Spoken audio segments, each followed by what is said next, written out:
ఏ ఆత్మ అయితే అగాధ జలముల మీద అల్లాడి ఉన్నదో మనలోను మన పైన అదే ఆత్మ అల్లాడుతున్నది. హల్లెలూయా. ఆ ఆత్మ మనల్ని ధన్యులుగా మారుస్తుందట, మనల్ని పరిపూర్ణులుగా మారుస్తుందట. మన మనస్సాక్షి మరింతగా శుద్ధీకరించబడి మనలో ఉన్న పాప నియమము కొట్టివేస్తుంది.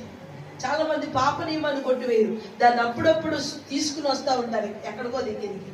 ఆ పాప నియమం కొట్టివేయకపోతే ఎదుట వాళ్ళు మనల్ని చూడాలి అనేటువంటి ఆలోచన, నేను ఇంకా ఏదో చెయ్యాలి అనే భావము, నేను నా మా అనేవంటి భావాలు మానవ జీవితంలో స్థాపించబడిపోయినాయి. అందుకని స్వనీతి అన్నాడు ఆయన.